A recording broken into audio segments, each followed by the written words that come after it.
Commander Ji-Ho Kong had been walking through the alien ship for what felt like hours.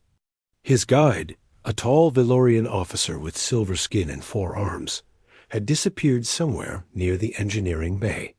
One moment the alien was there, explaining the ship's power systems in broken English, and the next moment Ji-Ho was alone in a corridor that looked exactly like every other corridor he had seen that day.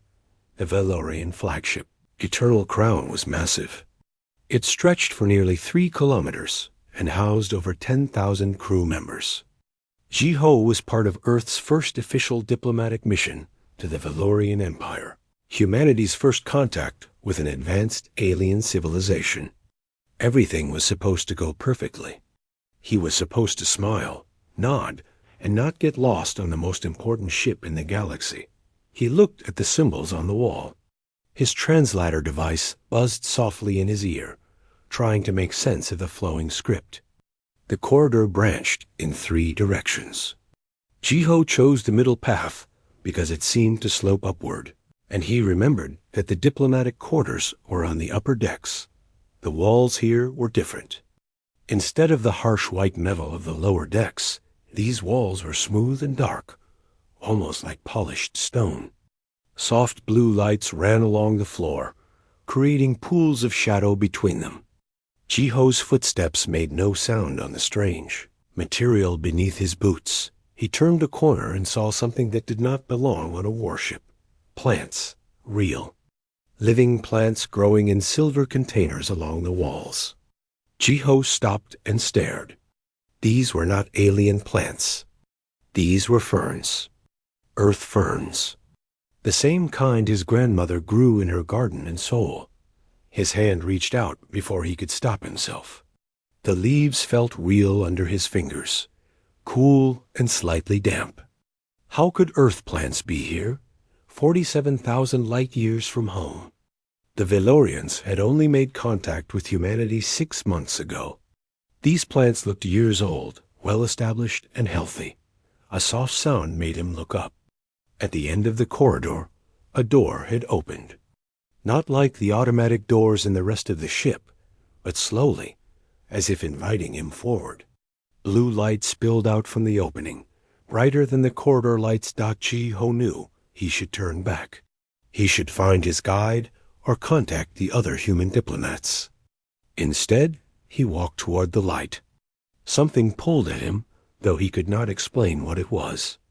A feeling in his chest, warm and familiar, like coming home after a long journey. He stepped through the doorway and stopped breathing. The room was not large, perhaps 10 meters across, but it felt infinite. The ceiling curved upward into darkness, and the walls seemed to shift and move like water. In the center of the room sat a woman. At least she looked like a woman. Her skin was pale silver, marked with lines that glowed softly in shades of blue and violet. She wore simple robes of dark fabric that seemed to absorb light rather than reflect it. Her hair was long and white, floating around her head as if she were underwater. She was looking directly at him. For a moment, neither of them moved. Then her glowing marks changed. The blue and violet vanished, replaced by deep crimson red that pulsed like a heartbeat. Her eyes went wide with an expression Ji-Ho could not identify. Fear? Wonder? Both? She stood up quickly, her robes settling around her like smoke. When she spoke, her voice was soft but carried easily across the room.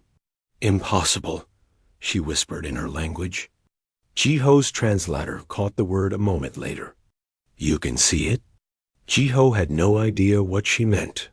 He raised his hands, showing he was unarmed. I'm sorry. I didn't mean to intrude. I got lost in the door. The door opened for you, she interrupted. She took a step closer, her crimson marks now pulsing faster. The sanctuary door opened for you. Before Ji-Ho could respond, alarms blared throughout the room. The peaceful blue light turned harsh red. Heavy footsteps thundered in the corridor behind him. The woman's expression changed instantly. The wonder vanished, replaced by cold authority. She straightened her back, and her marks shifted again, back to the blue and violet, though traces of crimson remained at her temples. 6 Valorian guards burst into the room, weapons raised. They were larger than the woman, built like soldiers, their armor black and decorated with silver symbols. They surrounded Jiho in seconds, their weapons pointed at his head. The lead guard spoke in rapid Valorian. Jiho's translator struggled to keep up. "Princess Yuna, step away from the contamination. We will remove it immediately." "Princess." Jiho's stomach dropped. He had stumbled into royalty. Worse, he had stumbled into what was clearly a private, sacred space. The diplomatic incident this would cause could end the entire human Valorian alliance before it truly began. But Princess Yuna did something unexpected. She moved between Jiho and the guards, her hand raised in a commanding gesture. "Stand down," she said, her voice firm and clear. "This human entered by my invitation." The guards did not lower their weapons, but they hesitated. The lead guard's translator device flickered as he responded. "Princess, that is impossible. The sanctuary laws state—" "I am aware of the sanctuary laws, Commander," Yuna interrupted.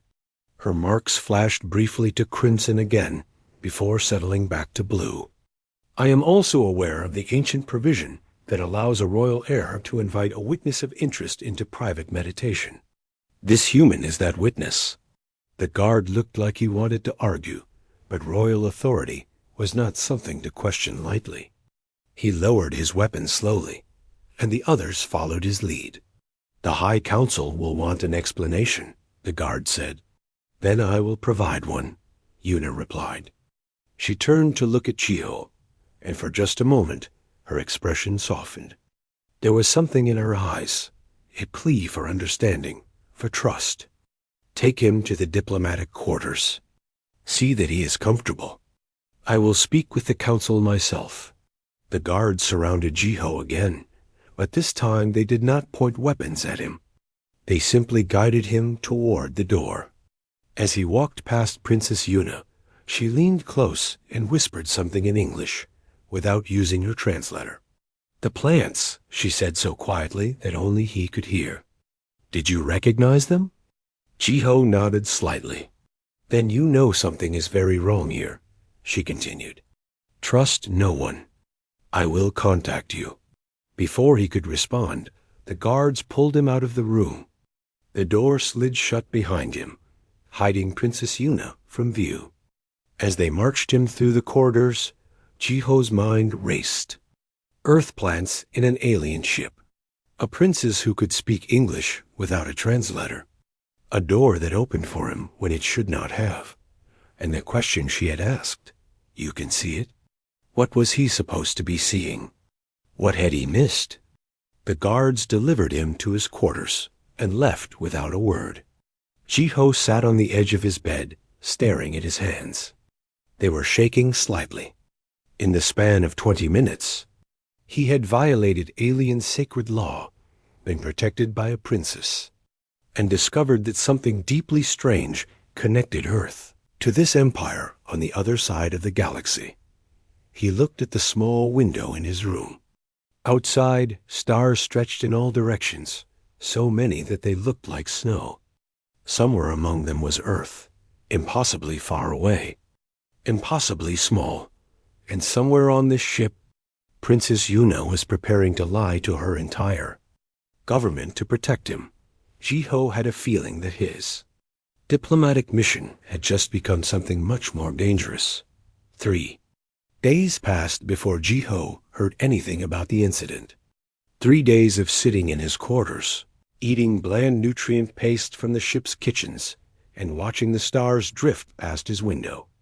The other human diplomats avoided him. News of his violation had spread quickly, and no one wanted to be associated with the man who might destroy Earth's relationship with the most powerful empire in the galaxy. On the 4th day, Lieutenant Hana Song knocked on his door. Hana was part of Earth's intelligence division. Embedded in the diplomatic mission to observe and gather information. She was short and compact, with sharp eyes that missed nothing. She carried a small device in her hand that hummed softly when she activated it. "Privacy field," she explained, setting the device on Jiho's desk. "We have 5 minutes before their sensors adapt to it." Jiho sat up straight. "What's happening?" The council demanded your immediate return to Earth," Hana interrupted. "They called you a contaminating influence on their royal bloodline. Ambassador Kim was ready to put you on the next transport home." "Was?" Jiho caught the past tense. Hana smiled slightly. "Princess Yuna invoked something called the Witness Protocol. It's an ancient law that lets a royal heir keep someone close for official proceedings. Apparently, it hasn't been used in 3,000 years, but it's still valid. You're staying on the ship." Jiho leaned back against the wall. "Why would she do that?" "That's what I'm here to find out," Hana said. She pulled out a small data pad and tapped it twice. "She sent you a message, encrypted in a way that our people almost missed. She wants to meet you." "That's insane. They'll be watching everything I do." "She knows." "The meeting is tonight in the ship's main observatory. It's open to all crew members during third shift. You'll blend in with the others." Hana's expression turned serious. "Commander, I need to know. What did you see in that room?" Jiho thought about the plants, the strange pulling sensation, the way Princess Yuna's marks had turned crimson. "I don't know," he admitted. "But she asked me if I could see something. I still don't know what she meant." Hana studied his face for a long moment, then nodded. "Go to the meeting. Find out what she wants. And Jiho, be careful. The Valorian Empire has ruled this part of space for 10,000 years.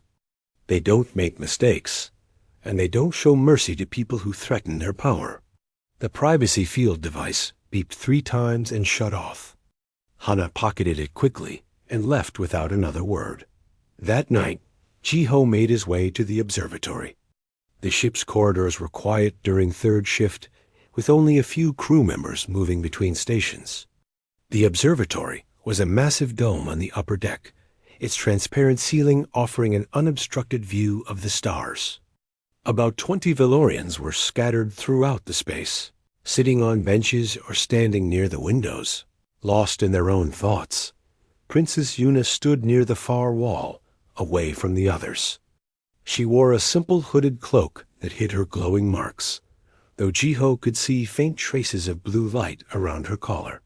She did not look at him as he approached, keeping her eyes on the stars. "Beautiful, aren't they?" She said softly in English.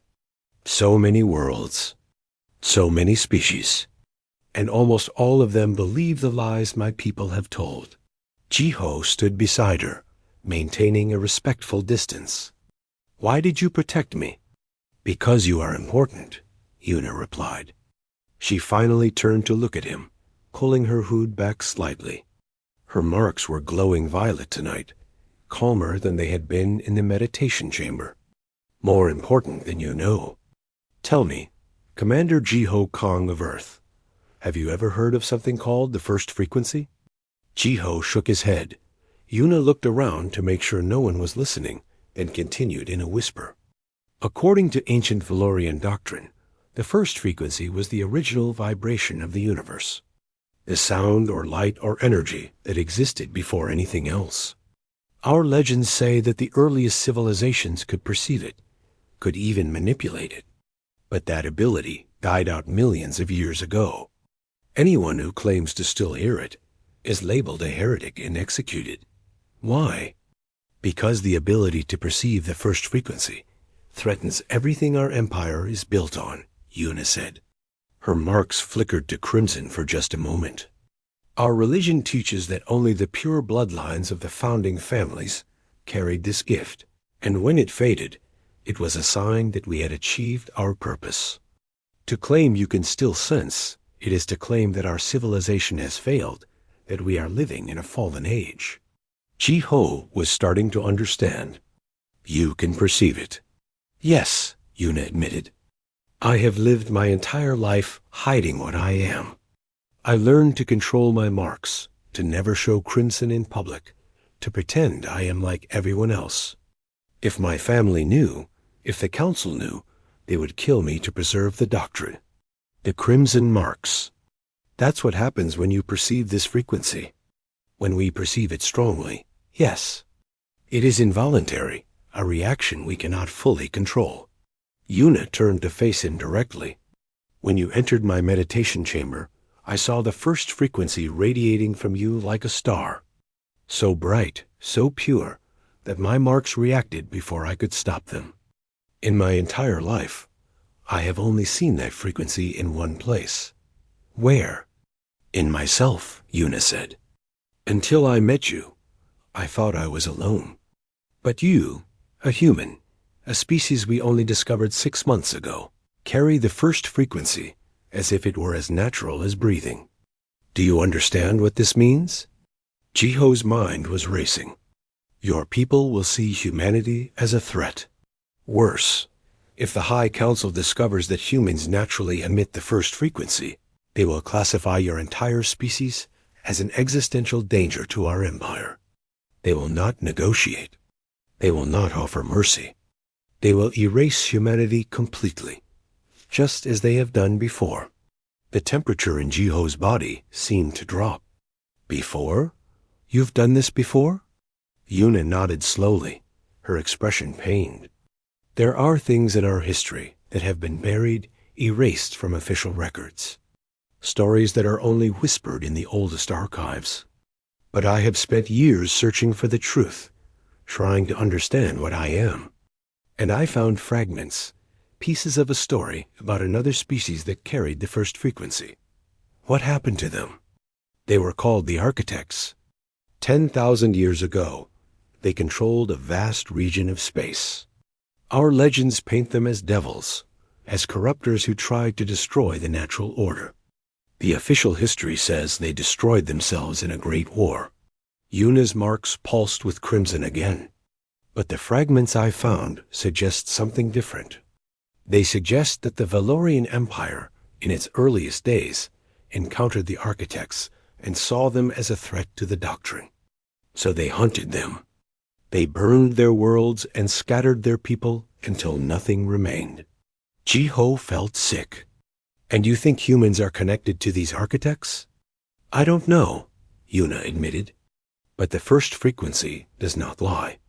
You carry something ancient, something that my people tried to destroy. Those plants in my meditation chamber? I grew them from seeds I found in a restricted archive, labeled as Architect biological samples. When I touched them, I felt the frequency. They came from Earth, Jiho.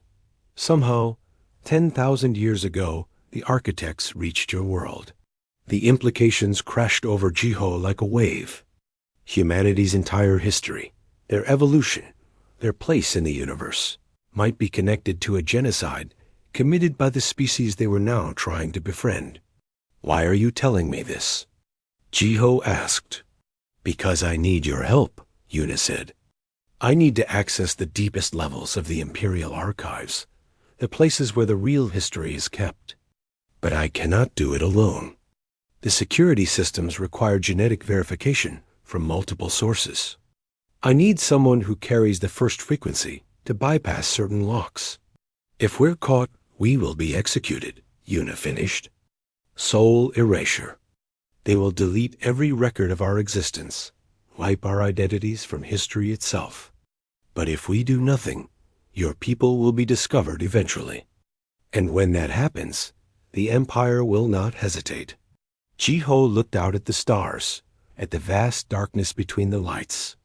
Somewhere out there was Earth, small and vulnerable, full of people who had no idea their existence violated the most fundamental beliefs of a galactic empire. He thought about his grandmother's garden, about the ferns that grew there, the same ferns that somehow grew on this ship, 47,000 light years from home. What do you need me to do? He asked. Yuna's expression softened with relief and gratitude. Tomorrow night, there is a shift change in the archive security. We will have a 15-minute window. Lieutenant Hana Song has agreed to help create a distraction. But we must move quickly, and we must be absolutely silent. Hana knows about this. She is smarter than she appears, Yuna said with a slight smile. She suspected something was wrong the moment she saw those plants in your report.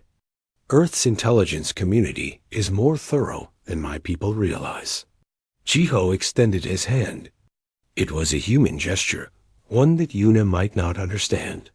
But she looked at his hand, then slowly reached out and clasped it with her own.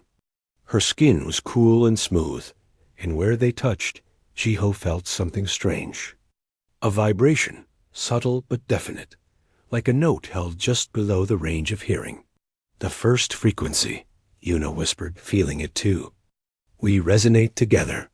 They stood there for a moment, two people from opposite ends of the galaxy, connected by something ancient and terrible and wonderful. Tomorrow, they would search for the truth.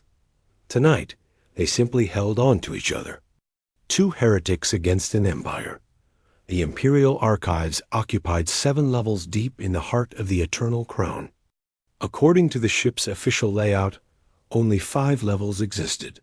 The other 2 did not appear on any map, did not show up on any scanner, and were protected by security systems that could kill in a dozen different ways. Yuna led Jiho and Hana through maintenance tunnels that ran parallel to the main corridors. The tunnels were narrow and dark, lit only by emergency strips that cast everything in sickly green light. Hana carried a portable scanner that beeped softly every few seconds, checking for security drones and sensor sweeps. We have 11 minutes, Hana whispered, checking her device. The shift change covers 15 minutes, but we need time to get out. Yuna moved with confidence through the tunnels, her hooded cloak hiding her royal marks.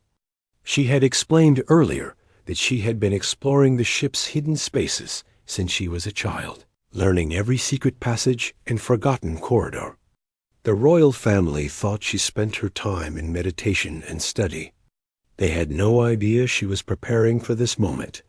They reached a wall that looked like every other wall in the tunnel. Yuna pressed her hand against a specific panel, and a door slid open with a soft hiss. Beyond it was a chamber that made Jiho's breath catch.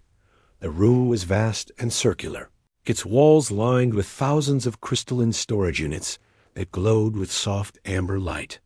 Each crystal contained information, preserved in a format that could last millions of years. In the center of the room stood a pedestal with a complex interface, its surface covered in symbols that shifted and changed like living things. The Forbidden's Archive, Yuna said quietly. This is where my people store the truths they never want found. She moved to the pedestal and placed both hands on its surface. The symbol. Else responded to her touch, rearranging themselves into new patterns. But after a moment, they turned red and a soft alarm chimed. Genetic verification required, a mechanical voice announced in Valorian. Royal bloodline confirmed. Second source required. Architect frequency signature detected but unverified. Yuna looked at Jiho. Your turn. Place your hands next to mine. Jiho stepped forward and put his hands on the pedestal beside Yuna's. The moment his skin made contact, something changed. The vibration he had felt when shaking Yuna's hand returned, but stronger now, resonating through his entire body. The symbols on the pedestal began to glow brighter, cycling through colors faster and faster. Architect frequency signature verified, the mechanical voice said. Access granted. Warning. Accessing these records is a capital offense. This action will be logged. It doesn't matter, Yuna said. We won't live long enough to face trial if we're caught anyway. The crystalline storage units began to glow brighter, and information started flowing across the pedestal's surface. Yuna manipulated the interface with practiced ease, searching through thousands of years of hidden history. There, she said, pointing to a cluster of symbols. "The Architect War. That's what we need." She pulled up the files and began reading aloud, translating for Jiho and Hana. What she found was worse than any of them had imagined 50,000 years ago. The Velorian Empire had been a small collection of worlds, just one civilization among many. Then they encountered the Architects, a species that spanned hundreds of systems and possessed technology that seemed like magic. The Architects could manipulate matter and energy through their connection to the first frequency. They could heal the sick, terraform worlds and travel between stars without ships. The early Velorians were in awe of them. They begged to learn the Architects' secrets. But the Architects refused, saying that such power required a harmony with a universe that the Velorians had not yet achieved. They needed to evolve naturally, to develop their consciousness before they could safely wield the first frequency. The Velorian leaders took this as an insult. They declared the Architects to be arrogant and dangerous. They began a campaign to turn other species against them, spreading lies about Architect aggression and corruption. When that was not enough, they developed weapons specifically designed to disrupt the first frequency, to cause pain and madness in anyone who could perceive it. The war lasted 300 years. The Architects, despite their power, were a peaceful people who had never developed military technology. They were slaughtered world by world, system by system. When it became clear they would lose, the Architects made a desperate choice. They ceded life, Yuna read from the records, her voice shaking. The Architects took their genetic material and sent it to dozens of worlds across the galaxy. Primitive worlds where life was just beginning to evolve. They hoped that someday, somewhere, their legacy would survive. Jiho felt cold. Earth was one of those worlds. Yes, Yuna confirmed. She pulled up another file, this one showing a map of the seeded worlds. One of the markers indicated a small yellow star in a distant arm of the galaxy. 50,000 years ago, your ancestors were barely intelligent primates. The Architects introduced their genetic patterns into your evolutionary line, then left your world to develop naturally. By the time your species became sapient, the war was long over and the Architects were extinct. Hannah was recording everything on her scanner, her face pale. This means humans aren't just random newcomers. We're inheritors of the civilization that the entire Velorian Empire was built on destroying. And that makes humanity an existential threat to everything the Empire believes, Yuna added. She pulled up more files, showing other seeded worlds. The Meridians, an aquatic species in the coral sector. The Lux, crystalline beings in the Aurora systems. The Wanderer clans, nomadic travelers who never settled on one world. All of them show traces of Architect genetics. All of them have been marginalized and oppressed by the Empire, kept weak and scattered. They knew, Jiho realized.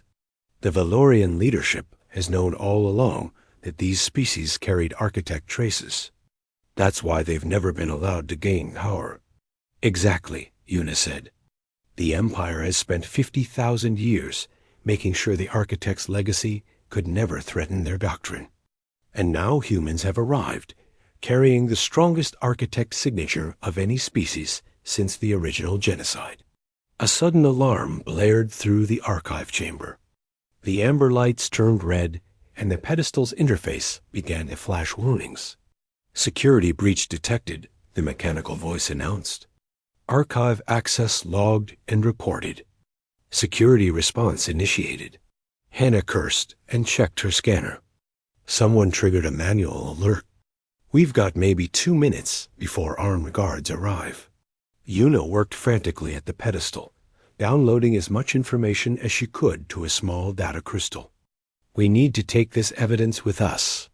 Without proof, no one will believe what we've found. We need to leave now, Hannah insisted. But before anyone could move, a new voice echoed through the chamber.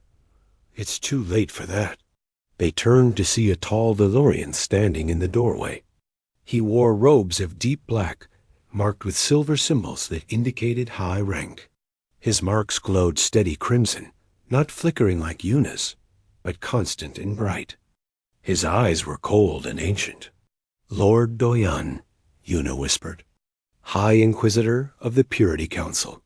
Lord Doyan stepped into the chamber, and behind him came a dozen guards in black armor. They surrounded the three intruders, weapons raised and ready. "Princess Yuna," Doyan said, his voice smooth and dangerous. "I have suspected you for years. The way you avoided certain ceremonies, the way your marks sometimes flickered when they should not. I knew you were tainted with the heretic frequency, but I never imagined you would betray your people so completely." "Betray them?" Yuna's own marks flared bright crimson. "You speak of betrayal while standing on the bones of species we slaughtered? While enforcing a doctrine built on genocide? The architects were a threat to order, to purity, to everything our empire represents," Doyan replied calmly. "They were removed for the good of the galaxy. And now you bring their tainted inheritors into our most sacred archive." He looked at Chio with disgust. "Humans. Primitive creatures barely a century into space travel, and yet they carry the stain of our oldest enemy." Jiho stepped forward, his fear giving way to anger. "The architects offered you knowledge, and you killed them for it. You built your entire civilization on theft and murder, and now you call others tainted? Careful, human," Doyan warned. "You are only alive because killing you immediately would create a diplomatic incident. But accidents happen on ships. People disappear. Your species has no idea how fragile their position truly is." Hana's hand moved slowly toward the weapon at her belt, but there were too many guards.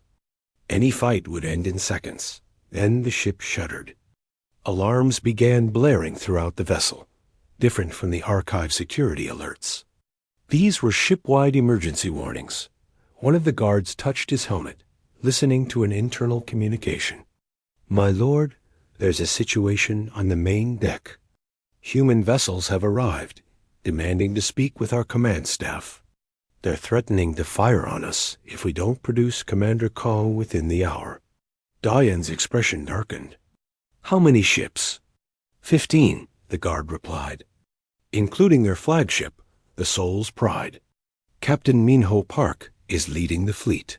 Hannah smiled despite the situation. Earth Command must have been monitoring my reports. They knew something was wrong when I stopped transmitting. Yuna saw their chance.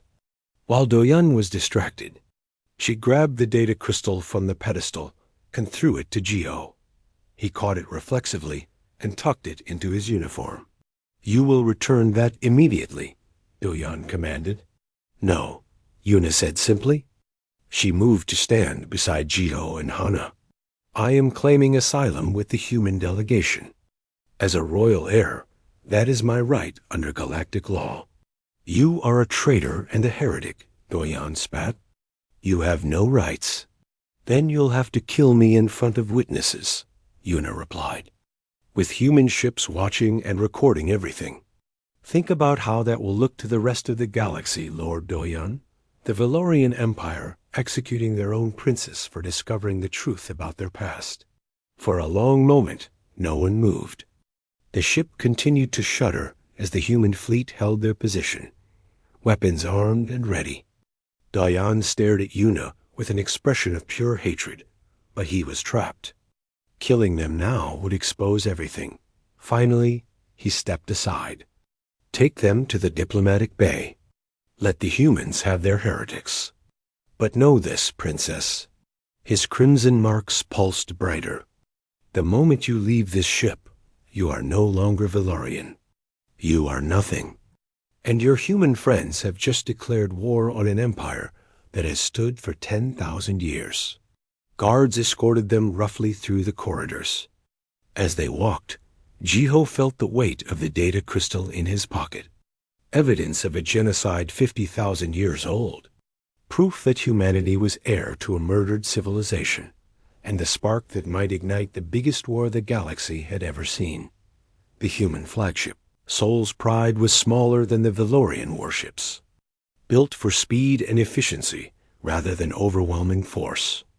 But as Jiho stood on its bridge 3 hours after his escape, surrounded by his own people, he had never felt safer. Captain Minho Park was a career military officer with gray in his hair and scars on his hands from the colony wars. He stood with his arms crossed, watching the Valorian fleet on the main display. 15 massive warships surrounded them, their weapons charged, but not yet firing. "They're waiting for orders from their High Council," Minho said calmly. "Whether to let us leave or start a war right here." Beside Jiho, Princess Yuna stood wrapped in a simple human jacket, her royal robes abandoned on the Valorian ship. Her marks still glowed beneath her silver skin, but dimmer now, as if she were trying to hide what she was. "They will demand my return," she said quietly. "Lord Doyan will tell the council that I have been corrupted by human influence, that I have stolen sacred information. They will not simply let me go." Hana was at a nearby console, analyzing the data crystal they had retrieved from the archive. She looked up with a grim expression. "We need to get this information to Earth Command immediately. This changes everything about our relationship with the Valorian Empire. It changes everything about humanity's place in the galaxy," Jiho corrected. He had been thinking about it during the entire trip from the Valorian ship. "We're not just another species trying to find our way among the stars. We're the inheritors of a civilization that was genocide. The empire we've been trying to make peace with spent 300 years exterminating our ancestors." Minho turned to face them. "I've already sent a priority message to Earth. Director, Suji Han at Zena Diplomacy is convening an emergency session of the unified government. But that will take time, and the Valorians are not known for their patience." As if summoned by his words, the communication system chimed. The face that appeared on the main screen was not Lord Doyan, but a Valorian woman with elaborate marks of gold and silver. She wore robes that marked her as high nobility. "I am High Counselor Arium of the Valorian Supreme Council," she announced. Her English was perfect, spoken without any translator device. "You are holding Princess Yuna against her will. Return her immediately, along with stolen Imperial property, or face the consequences." Minho gestured for Yuna to step forward. "The princess claimed asylum of her own free will. We have recordings of her request. She is under the protection of Earth's government now. She is a confused child who has been manipulated by your species," Arium replied coldly. "Return her now, and we will consider this incident a misunderstanding. Refuse, and we will consider it an act of war." Yuna stepped into view of the camera. "Counselor Arium, I am making this choice with full awareness. The Empire has lied about our history, about the architects, about the foundation of our entire civilization. I cannot serve a government built on genocide." Arium's expression did not change, but her marks flickered briefly. "You speak of things you do not understand, child. The architects were removed because they threatened the stability of the galaxy. It was necessary." "Necessary?" Yuna's voice rose. "You exterminated an entire civilization because they refused to give you their technology. Then you spent 50,000 years hunting down their descendants, keeping them weak and scattered so they could never challenge your power." "Choose your next words carefully, Princess," Arium warned. "You are already guilty of treason. Do not add heresy to your crimes." Jiho stepped beside Yuna, showing solidarity. "We have evidence from your own archives. Documentation of the architect genocide, proof that your empire's foundation is built on mass murder. We will share this information with every species in known space." For the first time, Arium's calm facade cracked. Her marks flashed bright red before settling back to gold. "If you do that, you will condemn your entire species. We have tolerated humanity because you seemed useful, a young race that could be guided. But if you align yourself with the tainted legacy of the architects, you become our enemy. And we have destroyed enemies before. The transmission cut off abruptly. On the tactical display, the Valorian ships began to move, forming attack formations. All hands, battle stations, Mignot ordered calmly. Throughout the ship, alarms began to sound. Get us ready to jump. We're leaving this system.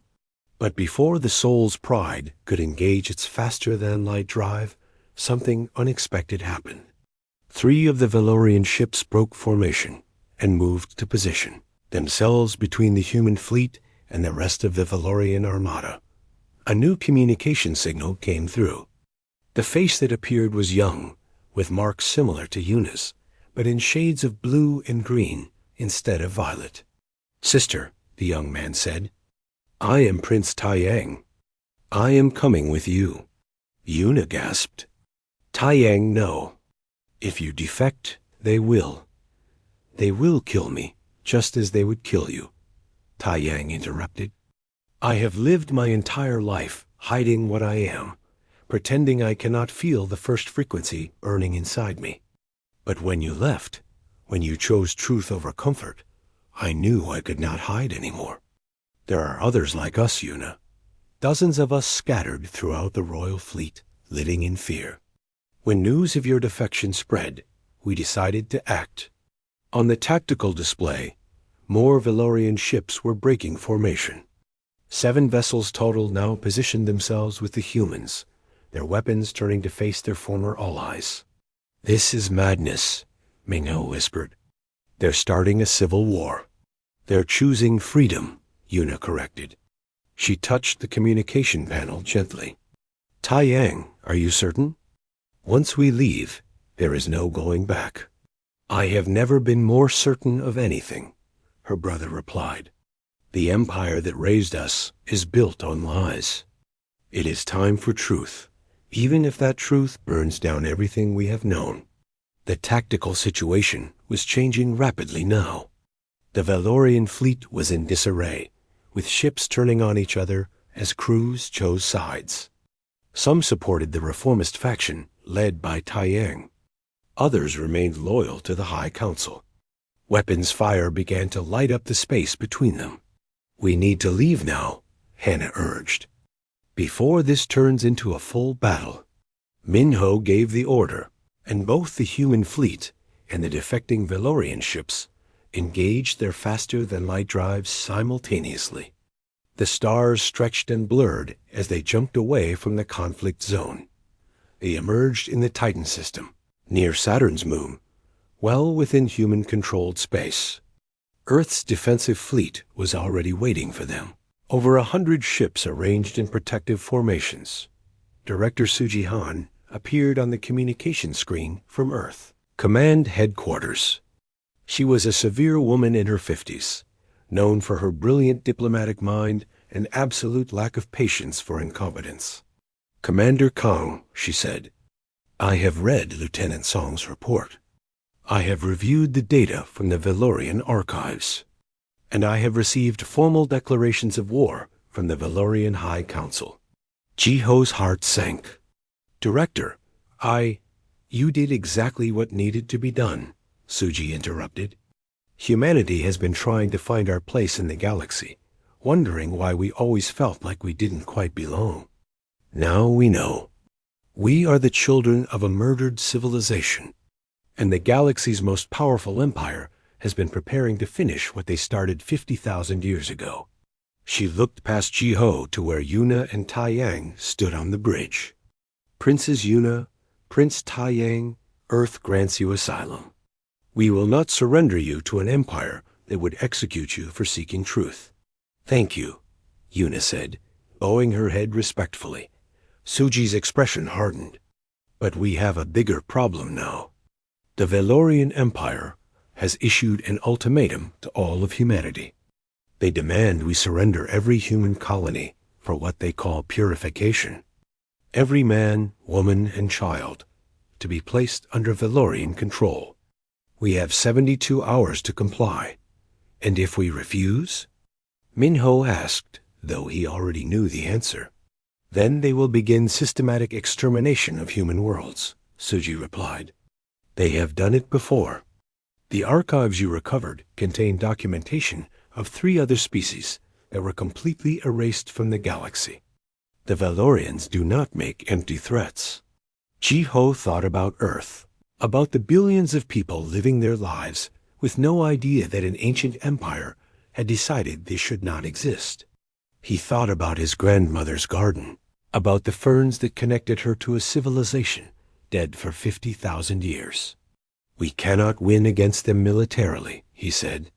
Their fleet is 10 times the size of ours, with technology thousands of years more advanced. No, we cannot, Suji agreed. Which is why we are not going to fight them alone. Commander Kong, I am assigning you to a new mission. You will take the evidence from the archives and share it with every species in the galaxy. Find the others who carry architect genetics. The Meridians, the Lux, the Wanderer clans. Anyone who might have reason to stand against the Valorian Empire. You want to build a coalition. Hannah realized. I want to build an alliance of everyone the Empire has oppressed and lied to, Suji corrected. The Valorians have ruled through fear and deception for 10,000 years. It is time someone showed the galaxy the truth. Yuna stepped forward. Director Han, I can help with this. I know the marginalized species, where they are located, who their leaders are. The Empire has studied them for generations, learning their weaknesses. I can turn that knowledge into our strength. Then we work together, Suji said. She pulled up a star map showing dozens of systems highlighted in different colors. These are our targets. You have 60 hours to make contact and convince them to join us. After that, the Valorian Armada arrives at Earth. 60 hours to save humanity, Ji-Ho said quietly. 60 hours to save everyone the Empire has tried to erase, Yuna corrected. She looked at Ji-Ho with determination in her eyes. The architects died trying to spread their legacy across the stars. They wanted a galaxy where different species could thrive, where power came from harmony rather than domination. We can still build that galaxy, Ji-Ho, but we have to move fast. Captain Minho pulled up a navigation chart. I can get you to the Meridian homeworld in 12 hours. After that, you are on your own. Ji-Ho looked at the star map, at the dozens of species marked in red as potential allies. Each one a civilization that had been suppressed, controlled, or scattered by Valorian power. Each one carrying fragments of the legacy the Empire tried to destroy. And somewhere among the stars, the Valorian Armada was preparing to finish what they started 50,000 years ago. The war for humanity's survival was about to begin, but it was also about to become something larger. A war for the truth. A war for the forgotten and the oppressed. A war to finally break the empire that had ruled through genocide, and lies. Ji-Ho touched the data crystal in his pocket. Feeling its weight, the architects had died, hoping their legacy would survive. Now it was time to make sure that hope was not in vain, not 40-8 hours before the Valorian Armada would reach Earth. Ji-Ho stood in a medical bay aboard the research station Galileo, watching doctors prepare equipment that might kill him. The coalition he had helped build was fragile. The Meridians, aquatic beings who breathed through gills and communicated through color changes, had pledged their support after seeing the archive evidence. The Lux, crystalline creatures that lived for thousands of years, had wept when they learned their persecution had been systematic rather than random. The Wanderer clans, nomadic travelers who never trusted governments, had surprised everyone by offering their entire fleet, but pledges of support were not enough. The combined forces of the Inheritor Coalition numbered perhaps 300 ships against the Valorian Empire's 3,000. Their technology was generations behind. Their crews had never trained together. Against the Empire's disciplined armada, They would last perhaps an hour before being destroyed. Unless something changed. Dr. G1. Lee adjusted the neural interface crown that Chiho would wear during the procedure. She was Earth's leading expert on xenobiology, a small woman with tired eyes and hands that never stopped moving. The theory is sound, she explained for the 10th time. Princess Yuna's research shows that the architects did not just carry the first frequency. They could consciously manipulate it, use it to affect reality at the quantum level. That ability is coded in your genetics, Chiho. We just need to activate it. And the risks? Chiho asked, though he already knew the answer. The procedure will fundamentally alter your neural structure, Ji-Yuan admitted. Your brain will form new pathways, new types of consciousness that human minds were not designed to handle. You might lose memories, personality traits, or your sense of identity. You might go insane, or you might die. But if it works, you become the first human in 50,000 years to consciously wield the power of the architects. Ji-Wan's expression was grave. You become a weapon, Zhao. Maybe the only weapon that can stop what is coming. Yuna entered the medical bay, her marks glowing soft violet. She had been working with Earth scientists, sharing everything she knew about the first frequency. Behind her came Tai Yang and 5 other Valorian defectors, all of them marked with the crimson glow of those who could perceive the frequency. You do not have to do this, Yuna said gently. We can find another way. Jiho shook his head. We have tried every other way. Diplomacy failed. Military force is not enough. This is the only option left.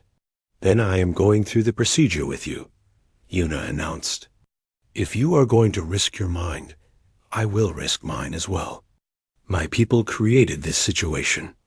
I should share the burden of fixing it. Tai Yang stepped forward. All of us will undergo it. We are the ones who can already perceive the frequency. The procedure should be easier for us. Ji-Wan looked overwhelmed. I only have equipment prepared for one subject. To modify it for 7 people would take time we do not have. Then we do it in sequence, Yuna said. Jiho first, since he carries the strongest architect signature. Then the rest of us. We work through the night. So they did. Jiho lay back on the medical table and let them attach the neural interface. The crown was cold against his skull, embedded with thousands of microscopic needles that would deliver genetic modifiers directly to his brain tissue. Initiating sequence, Ji-Wan announced. The pain was immediate and absolute. It felt like his skull was being torn apart from the inside, like every nerve in his body was on fire. Jiho tried to scream, but no sound came out. The world around him dissolved into chaos. And then he heard it. The first frequency. It had always been there. A background vibration he had never consciously noticed. But now it rose to the foreground of his awareness. A sound that was also a light, that was also a feeling, that was also pure information. It was the universe singing to itself, the fundamental vibration from which all reality emerged. Jiho could see it flowing through everything. Through the walls of the medical bay, through the instruments and equipment, through the bodies of the people around him. Every atom, every particle, vibrating in harmony with the frequency. And he could touch it.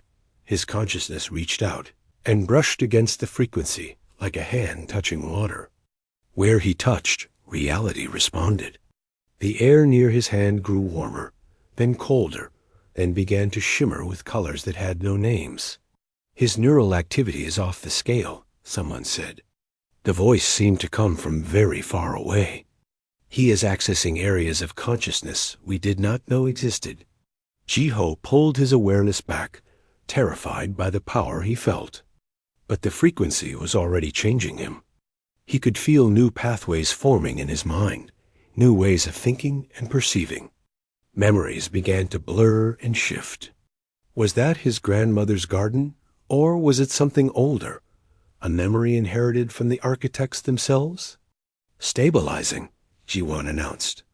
The procedure is working, but he needs time to adjust. They brought Ji-ho out of the interface slowly, carefully. When he opened his eyes, the world looked different. He could see the probability fields surrounding every object, the infinite possible futures collapsing into single moments of now. He could see the first frequency flowing through Yuna like a river of light. "How do you feel?" she asked. Ji-ho tried to answer, but found the words difficult. Language seemed crude and imprecise compared to the direct communication possible through the frequency. He focused, forcing himself to remember how humans spoke. "Different," he managed. "I can see ... everything, the connections between all things. It is beautiful and terrifying. Can you control it?" Ji-won asked urgently. Ji-ho held up his hand. He focused on the frequency, on the probability fields surrounding a medical instrument on a nearby table. The instrument rose into the air, held aloft by nothing visible. Then it began to change, its molecular structure rearranging itself into a new shape. He let it drop, exhausted by the effort. "Yes, but it takes focus. And every time I use it, I lose a little more of myself." They put Yuna through the procedure next. Her transformation was smoother than Ji-ho's, perhaps because she had been living with the frequency her entire life. When she emerged from the interface, her marks blazed with crimson light so bright it was difficult to look at directly. One by one, they awakened the others. Taeyang and the 5 Vilorian defectors each underwent the neural transformation, each emerging changed and powerful and frightened of what they had become. By the time they finished, 18 hours had passed. The Vilorian armada was now less than 30 hours from Earth. Director Suji Han contacted them from Earth Command. Behind her on the display, Ji-ho could see the defensive fleet assembling near the moon. Hundreds of ships preparing for a battle they could not win. "The Vilorians have sent another message," Suji reported. "They are offering one final chance for humanity to surrender. If we give up peacefully, they promise quick deaths rather than prolonged suffering." "How generous," Hana said bitterly. She had been coordinating with the coalition forces, trying to forge hundreds of different species into a unified fighting force. "What about the awakened ones?" Suji asked Ji-won. "Can they make a difference? 7 people against 3,000 ships?" Ji-won looked doubtful. "Even with their abilities, I do not know if it is enough." But Ji-ho was not listening to the conversation. He had his eyes closed, his consciousness extending outward through the first frequency. He could feel other awakened minds across human space, people whose genetic connection to the architects was suddenly activating in response to the crisis. "We are not 7, he said quietly. "We are hundreds, thousands." Everyone turned to look at him. "The neural awakening procedure is not necessary," Ji-ho continued. His voice sounded strange, even to himself, layered with harmonics that should not be possible for human vocal cords. "It only accelerates a process that is already happening. Humanity has been slowly awakening to the first frequency since we reached the stars. We just did not know what it was." He opened his eyes, and they glowed with the same crimson light as Yuna's marks. "I can teach them. Through the frequency, I can show others how to access their inherited abilities. It will not be as powerful as our awakening, but it will be enough." "Enough for what?" Suji demanded.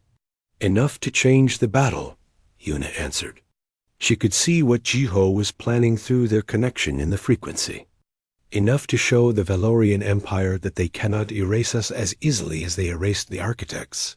For the next 24 hours, Ji-ho worked without rest. He stood in the center of the Galileo research station and let his consciousness expand through the first frequency, touching every human mind that was ready to receive it. To some, he was a voice in their dreams. To others, a sudden understanding of something they had always sensed but never comprehended. Military officers on Earth's defensive fleet suddenly found they could predict enemy movements before they happened. Engineers discovered they could manipulate matter at the molecular level, creating repairs that should have been impossible. Scientists realized they could perceive probability itself, collapsing quantum uncertainty through directed observation. Not everyone could awaken. The ability required a certain genetic threshold, a certain harmony with the frequency. But out of humanity's 40 billion people scattered across a dozen worlds and hundreds of stations, nearly 100,000 showed the capability. 100,000 humans, beginning to touch the power that the architects had mastered over millions of years. It was not much, but it was something. When the Valorian armada finally arrived at Earth, they found something they had never encountered before. A species they had expected to crush was waiting for them with weapons the Empire thought extinct. The battle began badly for humanity. The Valorian warships opened fire from extreme range, their weapons tearing through the outer defensive perimeter in minutes. Coalition forces rushed to plug the gaps, but they were hopelessly outmatched. Then the awakened ones entered the fight. Chiho stood aboard the Soul's Pride. His consciousness split across a dozen different ships simultaneously. He reached into the first frequency and touched the probability field of an incoming Valorian missile, collapsing its wave function into the one timeline where its guidance system failed. The missile spun harmlessly past its target. Yuna and the other Valorian defectors did the same, their intimate knowledge of Empire technology making them deadly effective. They knew where their ship's weak points were, how their shields functioned, which probability states would cause critical system failures. Across the human fleet, newly awakened officers began to see the battle not as chaos, but as a complex dance of probability and cause and effect. They made decisions that seemed impossible, threading ships through fields of weapons fire that should have destroyed them, finding attack angles that should not have existed. The Valorian advance slowed, then stopped, then began to falter. Lord Doyon himself led the Empire's flagship into battle. His presence meant to inspire his forces and terrify the humans. But when he tried to target the Soul's Pride with the ship's main weapon, something unexpected happened. The weapon fired, but the beam of energy suddenly twisted in space, redirecting itself back toward the Valorian fleet. 3 of their own ships were destroyed before they could raise shields. Chiho lowered his hand, exhausted by the effort of manipulating reality on such a scale. But he was not alone. Across the battlefield, thousands of awakened humans were doing the same thing. Small manipulations of probability that added up to impossible outcomes. And then Prince Taiyang did something that changed everything. He broadcast a message across all channels, aimed not at the human forces, but at the Valorian fleet. His voice was amplified by the first frequency itself, reaching into the consciousness of every Valorian who had even a trace of the ability to perceive it. "Brothers and sisters," he said, "you have been lied to. The empire you serve is built on genocide. The humans you are trying to destroy are inheritors of the civilization our ancestors murdered. And we, those of us who can hear the first frequency, have been living in fear of execution for possessing an ability that the founders themselves wielded." He paused, letting his words sink in. "I am choosing a different path. I am choosing truth over doctrine. If you can hear the frequency, if you have been hiding what you are, then join me. We do not have to continue this cycle of violence and lies." For a long moment, nothing happened. Then one Valorian ship powered down its weapons. Then another. Then 5 more. The defection spread like a virus through the Valorian fleet as those who could perceive the first frequency made their choice. By the time Lord Doyon realized what was happening, nearly a quarter of his armada had switched sides or withdrawn from the battle entirely. The high Inquisitor's rage was visible even from a distance. His ship's weapons began firing indiscriminately, targeting both human vessels and the defecting Valorian ships. "He has gone mad. Yuna whispered beside Geo. The doctrine was everything to him. Without it, he has nothing. Jiho reached out through the frequency one final time. He could feel Doyen's consciousness, twisted by hatred and fear, burning bright with crimson marks he could no longer hide. The High Inquisitor had spent his entire life hunting people like himself, denying his own nature to serve an empire built on lies, with a precision that surprised even himself. Jiho touched the frequency surrounding Doyen's flagship and found the exact probability, state that would cause the ship's power core to overload. It was not an attack, not exactly. Just a gentle nudge toward an outcome that was already possible. The flagship's core went critical. There was a brief flash of light, and then nothing. Lord Doyen was gone, and with him, the last true believer in the old doctrine. The remaining Valorian forces withdrew in confusion. Some retreated to regroup and plot their next attack. Others approached the coalition fleet cautiously, requesting permission to join the reformist faction. The battle ended not with a clear victory for either side, but with the beginning of a transformation. Jiho collapsed, finally overwhelmed by the strain of using the first frequency so extensively. When he woke hours later, he found Yuna sitting beside his bed. "How do you feel?" she asked. G. Ho tried to assess himself. His memories were fragmented, pieces of his past blurred and confused. He could not remember his grandmother's face clearly anymore, could not recall what his childhood home looked like. The price of using the frequency was steep, but he could also perceive connections he had never seen before. He could sense the thoughts and emotions of everyone around him, feel their presence in the frequency like stars in a constellation. "Different," he said finally. "More and less than I was." "I know," Yuna replied gently. Her own transformation had cost her as well. But what we have started cannot be stopped now. Across the galaxy, species are learning the truth about the architects and the Empire. The old order is breaking apart. In the days that followed, representatives from the awakened Valorians met with the Inheritor Coalition to discuss the future. They agreed to establish memorial worlds where the truth about the architect genocide would be preserved and taught. They created new councils where species that had been oppressed could have equal voices. They began the long, difficult process of building something better than what came before. But Jiho himself could no longer fully participate in the world he had helped create. His consciousness now existed partially in the first frequency, spread across space in ways that defied normal understanding. He could be in multiple places simultaneously, perceive events before they happened, touch minds across the galaxy. He was becoming something new, something that was neither fully human nor fully architect. A bridge between the past and the future, between what was lost and what might still be built. On the day the first architect memorial world was dedicated, Jiho stood beside Yuna, watching the ceremony through a dozen different perspectives simultaneously.